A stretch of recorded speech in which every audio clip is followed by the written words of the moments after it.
गुरु गोबिंद सिंह जन्म पौष शुक्ल सप्तमी संवत 1723 विक्रमी तदनुसार 22 दिसंबर 1666 7 अक्टूबर 1708 सिखों के 10वें गुरु थे।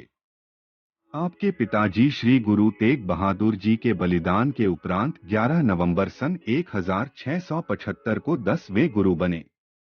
आप एक महान योद्धा, चिंतक, कवि, भक्त एवं आध्यात्मिक नेता थे। सन 1699 में बैसाखी के दिन उन्होंने खालसा पंथ की स्थापना की, जो सिखों के इतिहास का सबसे महत्वपूर्ण दिन माना जाता है। उन्होंने अन्याय, अत्याचार और पापों का खत्म करने के लिए और गरीबों की रक्षा के लिए मुगलों के साथ 14 युद्ध लड़े। धर्म के लिए समस्त परिवार का बलिदान उन्होंने किया, जिसके लिए उन्हें सरबंसदानी, पूरे परिवार का दानी भी कहा जाता है। इसके अतिरिक्त जनसाधारण में वे कलगीधर, दशमेश, बाजामवाले आदि कई नाम, उपनाम व उपाधियों से भी जाने जाते हैं। उन्होंने सदा प्रेम, सदाचार और भाईचारे का संदेश दिया। किसी ने गुरुजी का अहित करने की कोशिश भी की तो उन्होंने अपनी सहनशीलता, मधुरता, सौम्यता से उसे परास्त कर दिया। गुरुजी की मान्यता थी कि मनुष्य को किसी को डराना भी नहीं चाहिए और न किसी से डरना चाहिए। वे अपनी वाणी में उपदेश देते हैं, भय काहू को देत नहीं, नहीं भय मानत आ।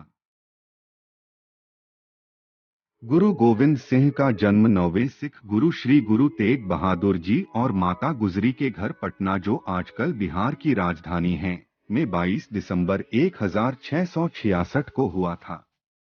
जब वह पैदा हुए थे उस समय उनके पिता श्री गुरु तेग बहादुर जी असम में धर्म उपदेश को गए थे। उनके बचपन का नाम गोविंद राय था। सन 1687 में नादौन की लड़ाई में गुरु गोबिंद सिंह, भीमचंद और अन्य मित्र देशों की पहाड़ी राजाओं की सेनाओं ने अलिफ खान और उनके सहयोगियों की सेनाओं को हरा दिया था। विचित्र नाटक गुरु गोबिंद सिंह द्वारा रचित आत्मक था और भट्ट वाहिस के अनुसार नादौन पर बने व्यास नदी के तट पर गुरु गोबिंद सिंह 8 दिनों तक रहे और विभिन्न महत्वपूर्ण सैन्य प्रमुखों का दौरा किया। 1695 में दिलावर खान, लाहौर का मुगल मुख्य, ने अपने बेटे हुसैन खान को आनंदपुर साहिब पर हमला करने के लिए भेजा। मुगल सेना हार गई और हुसैन खान मारा गया। हुसैन की मृत्यु के बाद दिलावर खान ने अपने आदमियों जुझार हाड़ा और चंदेल राय को शिवालिक भेज दिया। हालांकि वे जसवाल के गज सिंह से हार गए थे। पहाड़ी क्षेत्र में इस तरह के घटनाक्रम मुगल सम्राट औरंगजेब लिए चिंता का कारण बन गए। 8 मई सन 1705 में मुक्तसर नामक स्थान पर मुगलों से भयानक युद्ध हुआ, जिसमें गुरुजी की जीत हुई। अक्टूबर सन 1706 में गुरुजी दक्षिण में गए, जहां पर आपको औरंगजेब की मृत्यु का पता लगा। औरंगजेब ने मरते समय एक शिकायत पत्र लिखा था।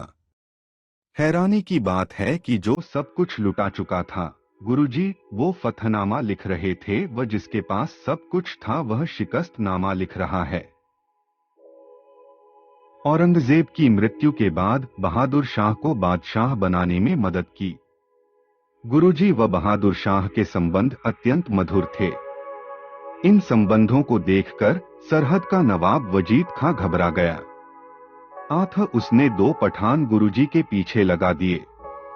इन पठानों ने गुरुजी पर धोखे से घातक वार किया, जिससे 7 अक्टूबर 1708 में गुरुजी गुरु गोबिंद सिंह जी नांदेड़ साहिब में दिव्य ज्योति में लीन हो गए।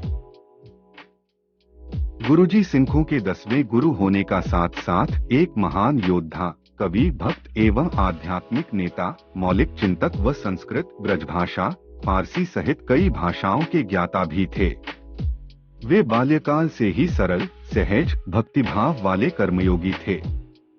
गुरु गोबिंद सिंह जी ने उनके प्रयाण के बाद उनकी धर्म पत्नी माता सुंदरी की आज्ञा से भाई मणि सिंह खालसा और अन्य खालसा भाइयों ने उनकी सारी रचनाओं को इकट्ठा किया। अंत समय आपने सिखों को गुरु ग्रंथ साहिब को अपना गुरु मानने को कहा व खुद भी माथा टेका। गुरुजी के बाद माधोदास ने, जिसे गुरुजी ने सिख बनाया, बंदा सिंह बहादुर नाम दिया था, सरहद पर आक्रमण किया और अत्याचारियों की ऐंठ से ऐंठ बजा दी। गुरु गोबिंद सिंह का देहांत 7 अक्टूबर 1708 को हुआ था।